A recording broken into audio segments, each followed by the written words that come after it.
Un placer, un placer. César Pichardo y Alvin King. Al final también tendremos un espacio para preguntas, para que ustedes también puedan hacer las preguntas que entiendan. Antes de comenzar, yo quiero que me hablen un poco sobre Founders Night. ¿Qué es? Muy bien, bueno, Founders Night nació en 2017 junto a mi socio Guido Despradel, donde creamos un espacio para fomentar el emprendimiento a través de eventos y espacios donde buscamos innovar y romper el molde desde la perspectiva que el emprendimiento y la educación no debe ser aburrida, sino que puede tener un elemento hasta social. Ni tortuosa tampoco, porque se ha vendido ahora una idea de que el emprendimiento requiere un sacrificio, que tú no vas a ver un chele nunca y que bueno, es a dejar el pellejo en un emprendimiento, cuando la verdad es que no tiene que ser así. Totalmente, totalmente. Y fue un proceso bien bonito en esa etapa, digamos, de emprendimiento, en esa plataforma de eventos, porque nos dimos cuenta de las grandes oportunidades que se presentan cuando rompemos el molde a la hora de proponer valor al mercado. Y yo creo que el primer aprendizaje de esta conversación es que lo que sea que hagamos tenemos que, de una forma u otra, cambiar las cosas que se están haciendo, pero para agregar valor. Si no hacemos eso, creo que el proceso no es tan productivo como quisiera. Y yo le voy a agregar ahí también que uno debe ser feliz en ese proceso. Totalmente. Uno totalmente. tiene que hacer lo que le hace feliz. Y si esa felicidad te genera un ingreso, bueno, pues muchísimo mejor. Bienvenido sea. Alvin y César, quiero que me hablen un poquito. Ya hablamos en el episodio anterior con Armando sobre la innovación en el sector público. Usualmente siempre se hablaba sobre el sector privado y se asocia la innovación al sector privado. Pero ¿cómo se inicia el proceso de innovación en una empresa privada? ¿Desde dónde parte una persona? Y lo pregunto porque quizás aquí hay una persona o uno de mis compañeros que tiene en mente un proyecto y no sabe cómo arrancar, o tiene una idea zumbando en la cabeza y no sabe cómo dar el primer paso. ¿Cómo nace, cómo surge el proceso de innovación en una empresa? Buen día a todos. Bienvenido. Una de las cosas principales que tenemos que tener en mente al momento de innovar es cuál es el objetivo. Muchas veces pensamos en innovar por innovar, pero ¿qué queremos hacer con esa innovación? Hay veces que en una empresa privada vemos el tema de los costos, reducción de costos, mejora de procesos, innovar en productos que ya existen. Entonces, primero hay que pensar en eso, en qué solución yo voy a traer con esta innovación. A medida de un proceso natural nosotros vamos innovando, pero dentro de las empresas sí tenemos que ver eso, qué nosotros perseguimos, si es una reducción de costos, si es mejorar el proceso. A veces mejorando los procesos reducimos costos, que igual nos pasa en nuestra industria. Sí.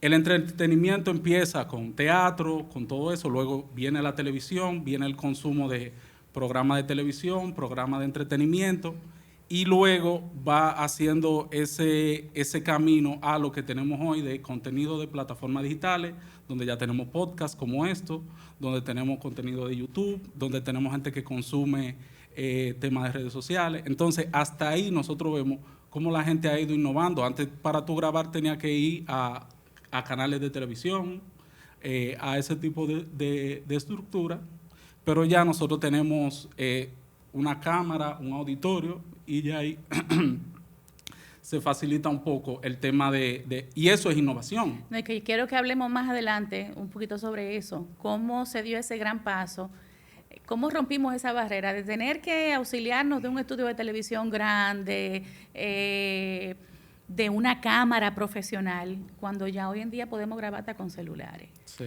César, en tu caso, ¿cómo se dio ese proceso?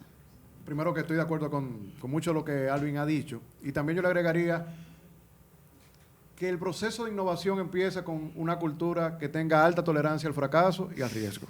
Si no tenemos eso, podemos decir que somos lo que sea menos innovadores. Por ejemplo, digamos, en una junta directiva, estamos en una reunión de negocios, con los emprendedores que estamos empezando, una junta directiva en un café, señores. En un café estamos teniendo esa reunión y yo propongo una idea. Si el equipo no está dispuesto a asumir el riesgo de probar la idea, no hay proceso de innovación, que es lo primero. La cultura es vital. Y número dos, para que haya innovación, tiene que haber una aceptación de esta implementación en el mercado. Me explico. Yo puedo decir que soy el más innovador porque lancé una taza de porcelana que cuando se cae no se rompe. Ok, pero si el mercado no la compra, entonces no hay innovación porque no hay un valor agregado real. Para que sea innovación tiene que ser aceptado por la persona que va a consumir o va a ser beneficiado por la misma. O sea que no es una idea y ya. Correcto, porque ahí confundimos. Yo soy muy innovador, no. Hasta que tú no tienes aceptación de lo que estás creando en el mercado, tú no eres innovador. Tú eres un creativo, tú eres un romántico todavía. Entonces hay que implementar, hay que ejecutar y hay que lograr, digamos, de una forma u otra, colocar en el mercado para que sea considerado innovación. Muy bien. Que ahí, por eso, la mayoría de los modelos de mejora continua e innovación parten de solucionar un problema. Correcto. Entonces, de ahí, no es una idea que yo tuve y ya. No fue que yo desperté con la idea hoy de un vaso que el agua no se le termine. No. Debe responder una necesidad y debe traer una solución. Totalmente. Debe ser. ¿Cuál es tu quehacer? ¿Cuál es tu oficio y qué tú haces en tu día a día? Para explicar un poco y ponernos en contexto de lo que tú haces. Yo hago muchas cosas, pero parte de lo que yo hago actualmente es producir, ser parte de la producción de programas más de contenido deportivo, que es lo que más yo hago. Por ejemplo, nosotros tenemos un programa de radio y de ese programa de radio evaluamos los temas y sacamos contenido para YouTube y redes sociales. Okay. Entonces, además de eso... Ganaron un soberano ahora viendo el podcast, ¿verdad? Sí. Tenemos ya 2 soberanos. Un aplauso, señores, para un soberano. No me da vergüenza decir. ¿Te da vergüenza? Sí, no, imposible. Pero bueno, este es el escenario para alardear de eso. Claro. Además es válido. Pero parte, esa es la parte operativa. Pero detrás hay un tema de cámara, hay un tema de data, hay un tema de cómo se manejan los procesos informáticos para lograr hacer un podcast o hacer un contenido digital. Nosotros tenemos que ver cuáles son las mejores cámaras para el trabajo que nosotros hacemos, cuáles son las mejores configuraciones, la iluminación, cómo pasamos la data de la cámara hacia la computadora y luego la edición y luego cómo lo subimos a YouTube. Es decir, ahí hay todo un proceso que nosotros en el tiempo, nosotros hemos ido innovando en cuanto al proceso. Por ejemplo, antes nosotros grabábamos un podcast y nosotros tenemos, por ejemplo, un material de 40 minutos donde manualmente nosotros teníamos que hacer el cambio de cada cámara. Por ejemplo, si tú hablas, yo hago un cambio a tu cámara. Si yo hablo, hace un cambio a mi cámara. Todo eso, después de una grabación, nosotros teníamos que hacerlo. Y eso nos costaba a nosotros prácticamente entre 4 y 5 horas de trabajo. ¿Y ahora cómo lo logran? Nosotros yo ahí tomando nota aquí. Nosotros tenemos un switch que inmediatamente nosotros estamos hablando aquí, hay una persona que va haciendo los cambios de cámara y simplemente ya nosotros, el hombre está anotando. Sí. Sí. Ya hay uno que lo hace solo, que iba ahí. Crédito a la institución también que nos consiente y nos mantiene al día en tecnología. Saludos, don Iván, otra vez. Nosotros pasamos a tener ese switch donde hay una persona que mientras nosotros vamos hablando, yo voy hablando, me va a enfocar a mí, cuando habla César va a cambiar a César, esa persona de manera manual y luego tú, y si estamos hablando los tres, nos pasa a nosotros tres. Entonces, eso nos acortó ahora a nosotros, prácticamente el proceso ya es corregir si hay algún error de la persona que está haciendo ese trabajo, ya ahí se hace la corrección y el proceso ahora, si es un podcast de 1 hora, dura como 1 hora y media. Es decir que ahí nos ahorramos prácticamente 3 horas de trabajo. Pero como dijeron aquí, ya hay una herramienta que es parte de lo que hablamos de la innovación. Sí. Esa búsqueda de la solución de ese problema que era tener una persona haciendo los cambios de cámara manualmente, ya hay una consola que hace los cambios de cámara automático, que él va midiendo el decibel del audio y él entiende que si este micrófono está más alto, esa cámara me va a enfocar a mí, cuando ese está más alto lo va a enfocar a él y así sucesivamente, y ya ahí tú te evitas tener una persona dentro de ese flujo de trabajo. Pero fíjate la importancia de lo que te pregunté, porque ese proceso que tú acabas de explicar, si no lo explicamos, la gente simplemente ve un video en YouTube y no sabe el esfuerzo humano y técnico que requiere. Una persona, nosotros como altos consumidores de redes sociales, vemos un reel de 30 segundos sin saber que a lo mejor, o de 15 segundos sin saber que un stop motion te tomó a ti 2 días hacerlo. Totalmente. Entonces, ahí radica la importancia de uno explicar su oficio, de decir qué hace y cuál es su cotidianidad. Te felicito, muchísimas gracias. César, en tu caso. Yo todavía no tengo nominación al Soberano, pero... Pero vamos a trabajar para ello, eso. sí. César Pichardi, soy cofundador de Digital Marketing, que es una agencia de creación de contenido para emprendedores y marcas personales. Bueno, ahí volvemos a lo mismo entonces, al esfuerzo que requiere eso. Totalmente. Y mi día a día, básicamente... Y quiero que me hables un poco sobre eso también. Correcto. Trabajando con emprendedores, dueños de negocio, para comunicar más y mejor su propuesta de valor en el mercado. Yo identifiqué hace muchos años que los emprendedores tienen algo muy bueno. Son buenos identificando problemas, brindando solución a ese problema, pero no son tan buenos comunicando la solución al mercado. Y por esa razón, de una forma u otra, decido ayudar a emprendedores en este sentido. Y entonces descubro un dolor. Y el dolor es que la mayoría de emprendedores no tienen tiempo para crear contenido, porque están muy ocupados en las cosas que realmente son importantes, entre comillas, para el que está solamente escuchando. Y digo entre comillas porque crear contenido y el marketing y la venta es muy importante también. Entonces, creen que no tienen tiempo, creen que no hay espacio para eso en su agenda. Entonces, ahí entra una oportunidad de innovar en las soluciones que hay en el mercado de este tipo de trabajo, y es en crear un sistema donde solamente 3 horas el emprendedor puede tener el contenido de todo un mes. Entonces, en nuestra agencia hemos trabajado en este sistema de creación de contenido que permite contenido mucho más rápido, más efectivo, pero también con resultados tangibles. Y básicamente así ha sido el proceso. Te voy a hacer una pregunta y voy a usar un término quizá que no es el más adecuado.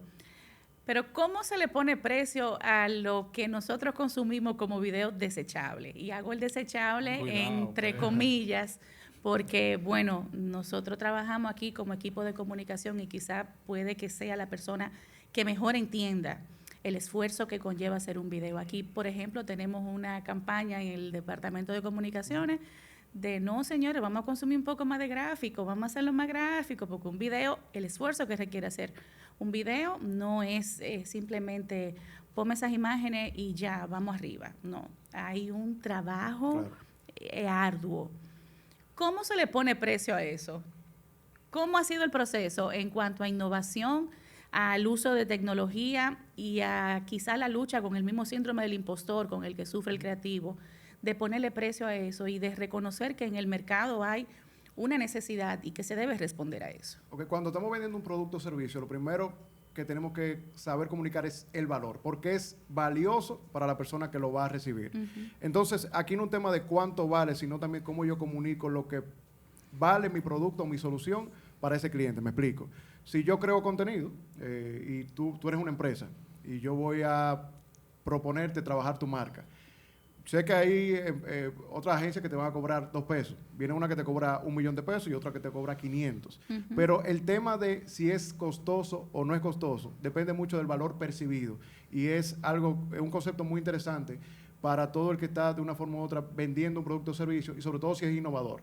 Yo puedo tener el celular más innovador, pero si para ti, en el proceso de comunicarlo, no se percibe realmente cómo soluciona un problema, una necesidad, entonces el precio siempre va a ser un problema. Entonces, para todo el que esté emprendiendo o desarrollando cualquier tipo de proyecto, si realmente quiere colocarlo en un mercado a un precio justo, que realmente pueda ser rentable y que te pueda hacer crecer como negocio, tienes que comenzar a crear la percepción de valor de esa solución.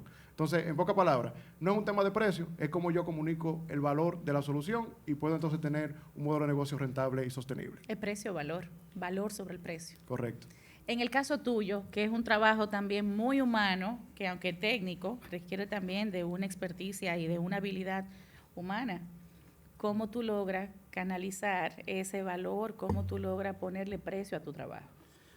Algo muy importante de El arte de robar, que hay un pequeño libro que habla sobre el tema, es entender que hay una cosa que es robar contenido, como se dice, y otra cosa es inspirarse en contenido para tú desarrollar el tuyo. Entonces, hay muchas cosas que ya están creadas, que es simplemente darle estilo y forma. Y dentro de todo lo que uno hace, además de crear contenido, nosotros vemos muchas cosas y proponemos con el toque de cada cliente, por ejemplo. Entonces, todo ese proceso de creación, todo ese seguimiento, toda esa asesoría es como lo que nos da el valor y el tema del conocimiento de cómo funcionan las plataformas. Ese básicamente, de eso es como que uno se apalanca para poder dar un precio, porque al final, en el mercado, por ejemplo, pueden haber otros estudios, pero quizá la gente va a mi estudio por el expertise, por quizá los clientes que yo ya tengo. El servicio. El servicio Sí. es otro, algo que influye mucho. También las instalaciones, cómo están, qué tal se ven. Todos esos puntos influyen para el tema del precio, pero yo creo, para concluir ese punto, que es mucho de lo que de qué tú le puedes aportar a ese cliente. ¿Qué tanto de tu conocimiento tú le puedes aportar a ese cliente para que él pueda ser exitoso? Y no es, mira, fulano está haciendo esto y hazlo tú. No. Mira, en base al contenido que tú haces, por ejemplo, tú puedes adaptar esto, pero vamos a hacerlo de esta forma, para que no se vea que sea igual, sino se ve diferente. Y ahí, dentro de esa asesoría, de ese análisis, de ver todo eso, ya ahí uno le pone un precio que el cliente lo ha valorado de manera positiva y lo entiende que es justo. Que es lo justo. Hay gente que no, que lo que anda buscando es precio, porque también hay clientes que buscan precio, el precio más bajo. Y hay clientes que buscan esa asesoría y todo eso. Es decir, uno tiene que saber también cuál es tu cliente, porque no todo el mundo es tu cliente. Nosotros en DIGEPRES estamos celebrando la Semana de la Innovación y yo quisiera escuchar de ustedes dos, como jóvenes emprendedores e innovadores, ¿cómo es el proceso de alimentar una mente innovadora? ¿Qué hábitos tienen ustedes? ¿Cómo lo logran? Y lo pregunto también porque uno de nuestros valores institucionales es precisamente la innovación. Ustedes no lo saben, pero aquí se está llevando a cabo también un concurso interno. ¿Cómo? En el que los equipos, los departamentos han hecho equipos para hacer propuestas innovadoras que se puedan implementar, que se puedan poner en marcha y que no se repitan ya con proyectos que estén en curso. Y esto va muy enfocado a eso. ¿Cómo nosotros podemos alimentar la innovación? ¿Cómo nosotros podemos, qué hábito podemos nosotros hacer para nosotros tener siempre el hábito de la innovación fresco? Buenísimo. Voy a empezar con una muy breve historia. Yo recuerdo que yo trabajaba en la empresa de la familia. Yo llegué nuevo y llegué con hambre de cambiar todo. Y cuando voy donde el socio de mi papá, le digo, no, mira, que voy a cambiar esto, voy a hacer esto y lo otro. Y lo primero que me dice César, lo que no se conoce no se puede cambiar. Y aquí entra un tema primero de aprendizaje, de profundizar en el problema para entonces brindar soluciones. Yo creo que un gran error que cometemos mira, el tema de innovación es muy pasional. Y muy bonito y muy romántico. Y yo creo que tenemos que comenzar a aterrizarlo. Entonces, cuando hablamos de innovación, primero tenemos que entrar al terreno. Nadie puede innovar desde su habitación, arropado y viendo telenovelas. Hay que meterse a la calle, al terreno, para realmente, de una forma u otra, conectar con lo que se está viviendo en carne propia y proponer. Entonces, yo empiezo con vivir en carne propia el problema, entenderlo, y sobre todo, un proceso de educación constante. Entonces, yo puedo crear en función de lo que yo conozco. Si yo no conozco de algo o no conozco X concepto, no puedo crear o desarrollarlo más. Entonces, básicamente, yo empezara por ahí. En el caso tuyo, Alvin. Yo creo que parte de lo principal es entender que todo puede mejorarse. Y tener esa hambre de analizar en cada cosa que uno hace cómo uno puede mejorarlo. Eso es algo muy cultural, como decían en el podcast anterior, Sí. en la charla anterior. Eso uno tiene que cultivarlo, uno tiene que entenderlo. No es venir a hacer un trabajo, yo cumplí, me fui a las 4, ¿salen? A las 4. Sí. A las 4 salí, me fui y me monté en la guagua y que me dejé en mi casa. No, es ver qué yo puedo hacer dentro de mi lugar de trabajo, me estoy poniendo desde el punto de vista como empleado, dentro de mi lugar de trabajo para mejorar eso. Por ejemplo, si los currículums en un momento lo traían de manera física, ya hay formularios que se han digitalizado. Ahora, ¿cómo yo puedo coger la data, analizar la data y ver cómo yo agrego valor a través de esa información? Eso puede ser un ejemplo. Entonces, siempre va a haber una persona que anda buscando eso, de cómo yo mejoro. Es ese sentido de curiosidad. Sí, Sí. y también documentarse. Quizá no todo el mundo lee, pero puede ver videos, puede ver cómo herramientas cotidianas pueden agregar valor a su trabajo, por ejemplo, Excel. Yo Excel creo hace que muchísimas cosas. sí, muchísimo. Yo pienso también que en ese proceso incluso hablar con gente funciona. Claro. Sí, sí, eso es muy importante. Sí, el contacto con gente, el hablar con gente funciona, porque el proceso creativo no se apaga. Yo eso trato de explicarlo y peco a veces de imprudente con el equipo mío porque puedo escribir un domingo a las 9 de la noche en el grupo de trabajo, entre comillas trabajo, porque escribo un domingo y le digo, miren mis hijos, perdónenme, le estoy escribiendo un domingo de descanso, pero si no lo escribo aquí ahora se me va a olvidar mañana. Sí. Porque te puede surgir una idea domingo, o sea, la creatividad y la innovación no conocen de horario. No, pero está mucho en ti. Claro. A veces tú sales del trabajo, no es para que seamos workaholic, ¿verdad? Pero a veces tú sales del trabajo y tú estás pensando en, óyeme, yo tengo 3 semanas haciendo como un trabajo, ¿cómo yo puedo mejorar eso? Entonces, meterse en la cabeza en cómo yo puedo agregar valor a mi trabajo, quizá no tanto por el trabajo per se, hasta por un tema de yo agilizar mi trabajo. Sí. Claro. ¿Entiendes? Entonces, verlo de esa manera y ver cómo yo puedo mejorarlo y buscar información para mejorar ese tema puntual. Y algo puntual, y perdona que me voy a meter ahí.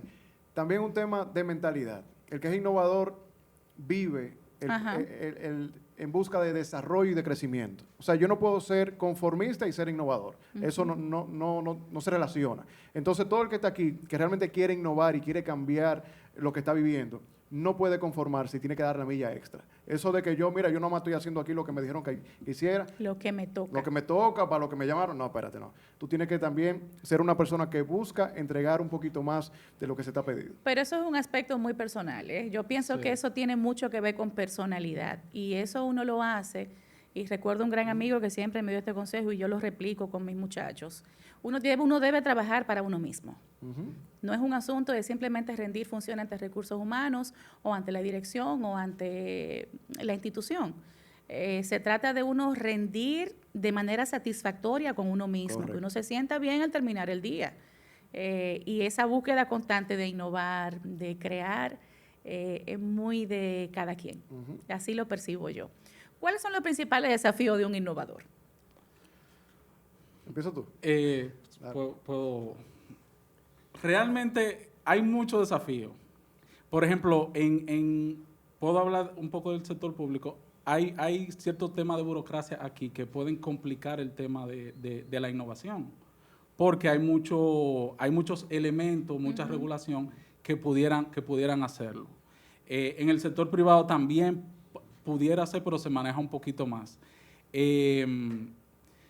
Hay algo que puede pasar y es que la gente no esté preparada para la innovación que tú tengas en mente. Que esté planteando, sí. Por ejemplo, ¿por qué aquí no hay un concepto como Amazon?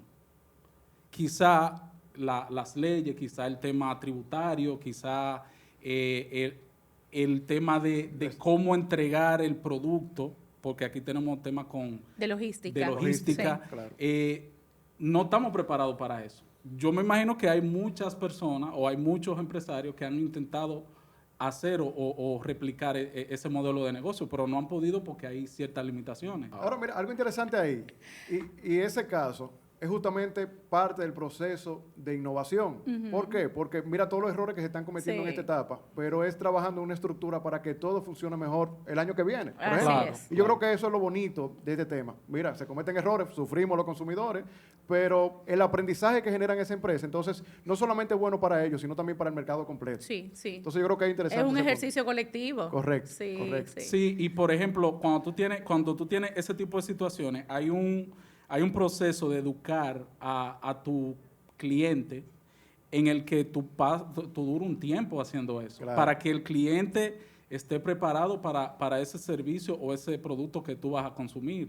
Entonces, puede haber una idea buena, puede haber una solución de un problema, tú puedes tener todo eso, pero quizá no es el momento de eso, y eso es un gran desafío, porque fácilmente tú invertiste un tiempo y tú tienes como que toda una estructura y cuando viene a ver tú no tienes esa aceptación. Pasa mucho con gente de cierta edad que si tú le pones, tenemos la aplicación que aquí en Digepre que tú pones las vacaciones en un chat y el Que chat la tenemos. Saludos a Recursos Humanos. todo eso.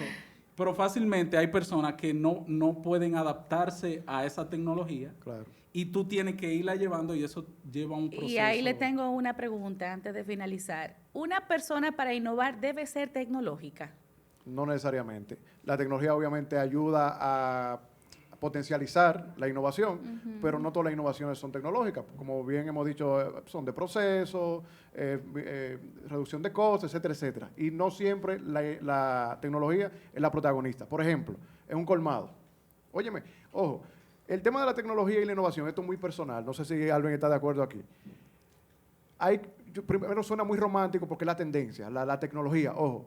Es importante, yo soy pro tecnología, pero si una persona no conoce de tecnología, digamos que una persona en un sector remoto de este país que no tiene acceso a ninguna tecnología, óyeme, ¿cómo yo puedo educar a esa persona, antes incluso de darle tecnología, de que entienda cuál es el proceso de innovación y cómo puede mejorar su proceso productivo?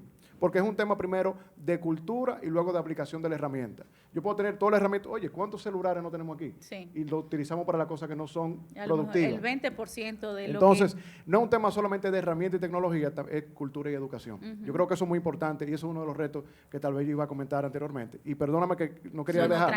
Tranquilo. Hay un reto también, que lo quiero conectar con este punto, y es el reto de la cultura de la tolerancia al fracaso. Me explico. De boca suena muy bonito, vamos a fracasar para hacerlo mejor, pero no todos están dispuestos a realmente sufrir el dolor del fracaso para crecer. Entonces, hay un gran reto organizacionalmente, tanto sector público y privado, en todos los niveles, del emprendimiento más pequeño a la empresa más grande. Sí, vamos a innovar, pero cuando tú cometes el error, entonces hay un castigo y realmente no hay una cultura de innovación. Perdón, no es que no hay, pero hay que seguir fortaleciéndola, Sí. diría. Hay que seguir fortaleciéndola para seguir fomentando la innovación en todos los niveles. Que tanto el emprendimiento como la innovación es un camino lleno de fracasos. Claro. Es decir, tú das un palo o dos de mil cosas que tú piensas que realmente van a ser la gran idea que te van a sacar de ese, ¿cómo dicen ahora? De la libertad financiera y de todo eso. La anhelada libertad No, financiera. es que tú tienes 100 ideas y es una que tú la pegas. Claro. No es tan sencillo como, sí, yo tengo 3 ideas que yo con eso doy no es así, no funciona de esa manera. Alvin, tú mencionaste 2 puntos con lo que yo quiero cerrar y quiero que sean ustedes quienes lo hagan. Emprendimiento e innovación. Alguien aquí debe tener quizás la espinita del emprendimiento. Sí. Alguien aquí, si no la tenía, desde Digepre le estamos cultivando, tiene la capacidad de innovar o quizás tiene el talento de innovar y no lo sabía y lo descubre aquí en el camino con algún concurso que se ha puesto en marcha en la institución. Un consejo a esa gente, desde tu oficio, desde tu trabajo y tú desde el tuyo, César. Muy bien. Lo primero es ejecutar. No hay emprendimiento sin ejecución. Tú puedes tener los grandes sueños, la grande teoría en tu cabeza, pero si tú no ejecutas, nunca vas a ser emprendedor ni vas a desarrollar nada en tu vida. Ejecución, y ojo, estoy siendo crudo porque así lo creo y así lo vivo. Si no se ejecuta, no se crece. Entonces, nada del simple hecho romántico de que tengo una gran idea y no la voy a compartir porque me la roban, mentira. Ejecute, haga lo que pueda, fracase y siga aprendiendo en el camino. Básicamente, yo le invitaría a eso. Qué bien. No todo el mundo tiene que ser un empresario de mucho cero para tú ser innovador ni emprendedor en lo que tú haces. Lo principal en el tema de la innovación y el emprendimiento es tú sentirte bien haciendo el proceso de la innovación. Que tú hagas un proceso en el cual tú te sientas satisfecho de que tú hiciste eso y agregaste valor a algo. No necesariamente tú lo haces quizás por la empresa, que está bien, o porque tú quieres económicamente crecer, pero es realmente que tú te sientas bien con esa innovación que tú estás desarrollando. Que es algo cultural, como lo hemos hablado varias veces, pero es el ver el proceso, el ver un proceso de innovación transformarse, verlo crecer y darle forma, es un proceso muy satisfactorio que debe de llenarte y tú debes de sentirlo como un hijo que tú estás criando y tú lo viste crecer y como que lo llevaste a ese punto. Ese debe ser como la cultura y el pensamiento que uno debe de tener para realmente ser constantemente innovador y emprendedor. Pero tú puedes innovar en algo, pero no necesariamente tú tienes una cultura y un pensamiento innovador. Entonces, eso es lo que yo les recomendaría, porque muchas veces uno no tiene 100% la motivación de innovar. Pero si tú sí sientes que eso te va a hacer sentir bien, que tú puedes al final del camino decir, cónchale, yo hice esto y veo el resultado, yo creo que eso va a transformar un poco esa mentalidad. Qué bien. ¿Hay alguna pregunta muy bien, vamos arriba? Me trasladé en cierto momento, no sé si han tenido la oportunidad, mi compañero, de ver un programa de Tan Shark, que es con tiburones, donde llevan una idea, parte de lo que te han dicho, hay personas que llevan una idea en su momento, tú presentarla, la forma que no hacerlo lo correcta, puede ser que no sea entendible, pero sí con un gran futuro y con un gran potencial, porque he visto personas que han ido a ese programa, no han tenido la aceptación en su momento, pero se han sido grandes empresarios luego de salir de aquí. Y concluyo con que esto es una carrera de consistencia, no de velocidad. Entonces, por más saturación que haya, oye, los que no son consistentes se van echando a un lado ellos solos. Entonces, es un tema del que más aguanta en el camino. Así es. Bueno, yo quiero pedir un aplauso para César y para Alvin, Y quiero despedir este episodio del podcast desde el Salón Juan Bosch de la Dirección General de Presupuesto. Primera vez que salimos del estudio Nobel. Daré las gracias, como siempre, por acompañarnos, invitarlos, como siempre, como de costumbre, a seguir nuestras redes sociales y estar pendiente de la notificación de los martes, el reporte de ejecución presupuestaria y todo el contenido que desde DIGEPRES cargamos a nuestro portal está disponible, tanto en el portal como en nuestros subportales y las herramientas ciudadanas que tenemos a disposición de ustedes. Muchísimas gracias por la compañía. Nos reencontramos en otro episodio de Hablemos de Presupuesto.